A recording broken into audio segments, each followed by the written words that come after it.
baik didengar pada saat kalian itu berkeinginan untuk murtad teman-teman, ataupun yang sudah tergerak, karena pada dasarnya bukan engkau yang memilih tetapi aku. Itu jelas tertulis di Alkitab. Bagaimana kronologi, bagaimana kesimpulan, bagaimana mengartikan, bagaimana untuk bisa memahami ini, perlu kalian siapkan konsentrasi tinggi dan dengarkan video ini. Saya dengan Gus Dur bicara seperti ini. Kata Gus Dur, yang memang begitu Pak Sakur. Saya ini beragama kayak pegang bara. Dilepas nggak boleh, dipegang saya sakit. Ya kan artinya. Oleh karena itu, yuk sekarang kita berpikir. Jangan takut murtad dong. Daripada kamu mempercayai sesuatu yang tidak benar. Betul nggak? Ya iya, berpikir kritis. Selama ini kita dididik beragama ini dengan cara pejamkan matamu, matikan lampu, tutup jendela, kunci pintu. Yakinlah begitu caranya. Selama ini kan begitu. Pokoknya kan begitu. Yuk kita berbicara rasional. Itu yang saya inginkan. Dan ini akan terjadi perubahan nanti. Sebab kalau tidak dimulai dari pikiranmu, bagaimana bisa berubah? Jadi kalau teman-teman Islam mau murtad, ya, saya sarankan menurut Al-Quran apa yang paling bagus. Ini jawabannya ini. Ada semua dasar-dasarnya ada di Quran. Nih sebentar ya, sebentar Pak. Saya bacakannya sebentar ya Pak. Ya, kalau kalian pengen ya murtad, ya, maka saya sarankan menjadi pengikut Al-Masih. Kenapa? Coba kita bacanya nih ya. Ketika ifqalallahu ya Isa inni mutawaffika wa rafi'uka ilayya wa mutahhiruka minal ladzina kafaru wa ja'ilul ladzina tabauka fawqal ladzina kafaru ila yaumil qiyamah. Ya, ketika telah berkata Allah, wahai Isa, sesungguhnya aku mewafatkanmu dan mengangkatmu kepadaku dan mencucikanmu dari orang-orang yang menolakmu, yang kufur terhadapmu. Nih, dengarkan ya baik-baik teman-teman di bawah ya. Dan menjadikan orang-orang yang telah mengikuti Al-Masih, mengikutimu Al-Masih, ya, diapain sama Allah? Fauqa, dibuat lebih unggul di atas mereka kedudukannya dari orang-orang yang menolak Al-Masih. Sampai kapan Allah mengunggulkan pengikut Al-Masih ini daripada orang-orang yang menolak Al-Masih? Mereka itu unggul kedudukannya sampai hari kiamat. Ya, sampai hari kiamat. Ngono Pak Mugi. Ya, cuma kan rata-rata salah paham dan dikira murtad itu masuk agama Kristen. Konteksnya agama loh, bukan dinul Islam. Salahnya di Iya, masalahnya kan gini, orang-orang Islam kalau pindah menjadi pengikut Isa itu dikatakan nggak boleh. Bagaimana mungkin Allah katakan nggak boleh berpindah menjadi pengikut Al-Masih, sedangkan Allah mengunggulkan pengikut Al-Masih daripada orang-orang yang kafir terhadap Al-Masih sampai hari kiamat. Ketika agama Islam berpedoman mengikuti Al-Quran kan sama aja mengikuti Al-Masih, Tad. Al-Quran kan hadis benar. Makanya saya bilang kan orang Islam kan sekarang itu seperti sama apa yang diucapkan Rasulullah nih. Itu nih, saya kasih ayatnya ya. Makanya Nabi Muhammad itu udah ngasih petunjuk sebenarnya. Bentar ya Pak, saya kasih ayatnya ya. Bapak nggak paham sekarang orang Islam itu mengabaikan kitab sucinya. Selalu apa-apa mengandalkan kata-kata ustadz dan ulama dan kata-kata Juma API. Nih, Nabi Muhammad udah bilang. Nih. Ya. Kalau menjelaskan sesuatu pakai kata ulama, pakai kata ustadz, ya, mending jadi pengikut Al-Masih. Karena mereka cukup menjelaskan pakai kitab suci mereka sendiri, ya. Wa qala ar-rasul ya rabbi inna qaumi ittakhadhu hadzal qur'ana mahjura. Artinya dan berkata Rasul merujuk ke Nabi Muhammad, wahai Rabb, sesungguhnya kaumku menjadikan Quran ini diabaikan. Makanya saya bilang mending ganti kitab suci. Gitu Pak. Gini ya. Berarti di Al-Quran itu kan tidak disuruh misalnya beragama Islam, Kristen, Hindu, Buddha itu tidak disuruh beragama, tapi berdinul Islam kan Tat? Iya, kan tadi sudah saya tunjukkan. Iya. Justru dalam Al-Quran, yang bersahadat sebagai Muslim, mengaku bersahadat sebagai Muslim, justru pengikut Al-Masih, kitabnya Injil. Makanya tuh link-link ayat itu udah cukup lah untuk teman-teman supaya ya murtad menjadi pengikut Al-Masih. Kurang apa lagi saya nunjukkan ayat-ayat Qur'annya. Silakan Pak Mugi. Ya artinya gini Pak Mugi, jangan halang-halangi, jangan dibilang nggak boleh kalau merubahkan diri menjadi pengikut Al-Masih, tukar kitab suci. Sudah pasti tukar kitab suci, rumah Allahnya pun ditukar juga. Tapi gini Tat, Jadi gereja, ya Pak berarti Mugi, Ustadz nggak apa-apa. membenarkan Iya, bahwa kitab Al-Quran, kitab cabul menurut Ustadz bener nggak itu Tat? Al-Quran kan justru membenarkan kitab sebelumnya, Iya, cuma kan Pak Mugi. iya, aku Iya. sejalan sama Ustadz loh Tat. Betul. Cuma Gimana bahkan gimana? saudara kita Kristen juga banyak yang salah paham loh Tat. Bukan, saya lihat gini Pak Mogi. Saudara Kristen ini sebenarnya mereka itu kan nggak fokus sama Quran, Pak Mogi. Mereka itu mendengarkan apa yang dikatakan orang Islam kan? Pada umumnya orang Islam mendengarkan kata Ustadz. Ya contoh, Yesus nggak sama dengan Isa. Isa nggak pernah digantung di kayu salib. Tapi orang lain yang wajahnya diserupakan, kata mereka. Mereka taunya begitu. Oh, Yesus itu yang kami pahami, kata Kristen begini. Yesus itu adalah sepenuhnya manusia, sepenuhnya ilahi. Ya kan? Mereka pemahamannya udah sampai sana.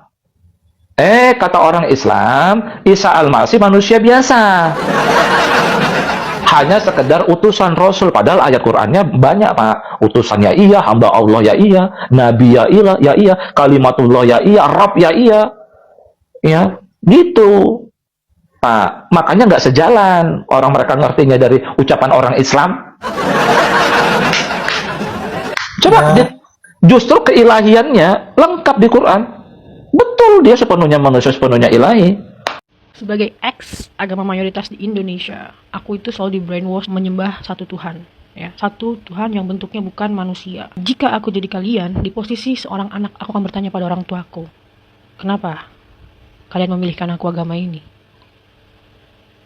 Dari mana kalian tahu? Karena jangan-jangan orang tua kalian sendiri nggak tahu kenapa mereka memeluk agama itu.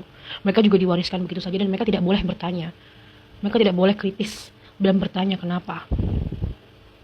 Ya. Agama mayoritas yang baru datang dari abad ke-7 ini sebenarnya adalah Yahudi versi 2. Lebih ketat. Lebih dari Yahudi. Pengen nyamain Yahudi. Tapi bukan Yahudi. Tidak menyembah Bapa di surga. Jadi hati-hati. Dan saat aku tahu faktanya bahwa agama umat ke-7 itu tidak menyembah Bapa, kalian menyembah siapa? Jadi jangan kayak, oh karena faktor kemiripan nih, 90% dari apa yang sudah ada. Hello. No. Kitab suci itu, kamu pertanyakan. Kenapa sama dengan kitab lain? Kenapa sama dengan kitab lain? Dan kenapa nama-nama orangnya diubah? Dan alur ceritanya berbeda. Dan namanya juga memiliki nama yang berbeda. Kamu harus kritis di situ. Kecuali kalau kamu lahir dari agama yang 100% berbeda. Tidak ada kaitannya dengan agama sebelumnya. Dan kalau kamu di brainwash ini adalah agama terakhir yang menyempurnakan agama sebelumnya, cari tahu otoritas yang mengatakan ini benar nggak? Apakah ada approval dari agama sebelumnya? Mereka akan bilang, oh enggak, Yahudi aja tidak mengapprove Kristen.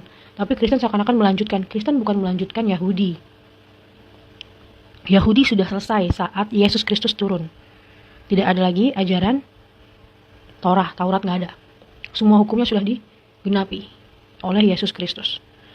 Kristen itu bukan agama, kita pengikut Yesus Kristus. Dan kenapa Yahudi sudah selesai? Karena mereka menolak Mesiasnya. Jadi sudah tidak ada nama Yahudi, tidak ada ikut-ikutan mereka menyembah Bapa di sorga. Mereka tidak mendengarkan Yesus Kristus. Jadi jangan nyamain sama kakak pertama nih. Seakan-akan, oh gue tuh sama kakak pertama, lu yang tengah salah.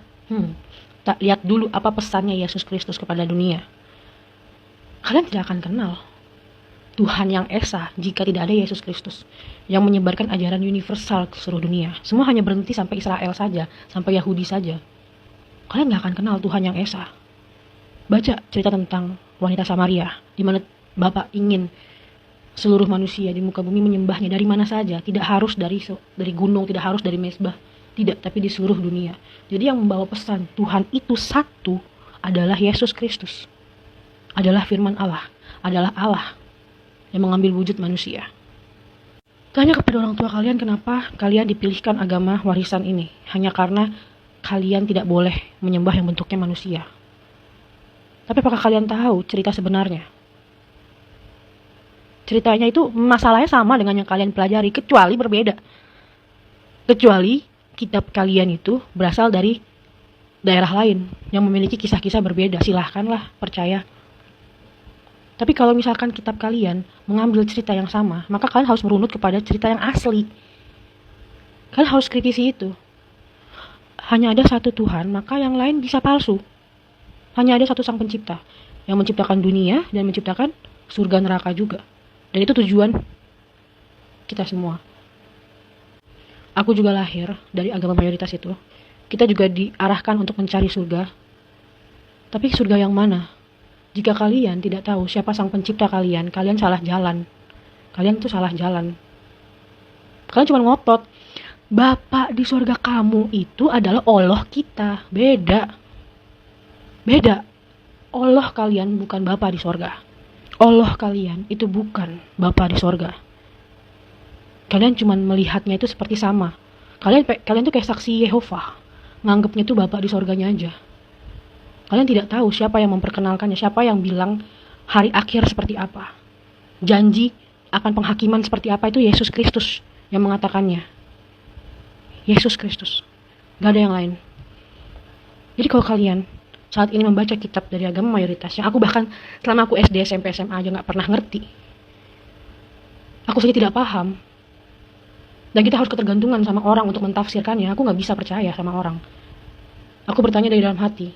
Tidak ada jawaban juga. Dan setelah aku tahu faktanya, oh seperti ini runutannya. Seperti ini harusnya kitab diturunkan. Kalian harus cari Alkitab, cari sendiri. Alkitab itu berbicara sendiri pada kalian. Alkitab itu terdiri dari perjanjian lama. Adalah kitab-kitab dari orang Yahudi. Yang nubuat-nubuatnya menceritakan Yesus Kristus. Lalu ada perjanjian baru di mana isinya adalah Injil. Injil adalah kesaksian dari murid-murid Tuhan Yesus. Saat Tuhan Yesus hadir di dunia, murid-murid itu mencatat apa yang Tuhan katakan, apa kata-katanya, pesannya itu apa. Dan murid-murid ini meninggalnya itu martir, syahid. Meninggalnya itu disiksa. Karena mereka itu harus menyangkal Yesus Kristus, tapi mereka tidak mau menyangkal Yesus Kristus. Dan mereka rela menghadapi siksaan di dunia. Orang mana yang mau disiksa untuk kebenaran Tuhan yang Esa? Jadi, kalian harus tahu kalau Kristen itu memperkenalkan satu Tuhan, Sang Pencipta. Susah sekali untuk kalian berpikir karena kalian adalah tinggi hati. Kalian tidak ingin merendahkan hati kalian untuk melihat bagaimana jika kalian tidak membatasi Sang Pencipta. Dia Sang Pencipta loh. Jika ingin mengambil wujud manusia, mengambil wujud apapun itu bisa. Almighty. Jadi kenapa kalian membatasi Tuhan tidak boleh berwujud manusia? Tapi ingat cuma ada satu. Dia sudah naik ke surga, tidak turun lagi. Nanti turun terakhir untuk menghakimi. Bukan turun, naik, enggak. Yesus Kristus firman Allah. Setelah naik ke surga, tidak ada lagi firman yang keluar. Artinya apa? Tidak ada lagi orang-orang memang yang mengatakan dialah utusan, gak ada. Tidak ada. Setelah Yesus Kristus, tidak ada lagi utusan dari Bapa. Sudah selesai sampai di kayu salib, sudah selesai saat Yesus bangkit. Dan kita harus menyambutnya datang kembali. Maranatha Tuhan. Bertobatlah, carilah Alkitab. Cari tahulah Tuhan yang sebenarnya. Sebelum kebinasaan kekal itu datang. Tuhan Yesus memberkati Indonesia. Amin. Oke teman-teman, jadi ada yang merasakan kehidupan pada saat zaman dia hidup, yaitu Yesus. Ada yang bersaksi, ada yang menjelaskan, dan ada yang merasakan saat ini teman-teman.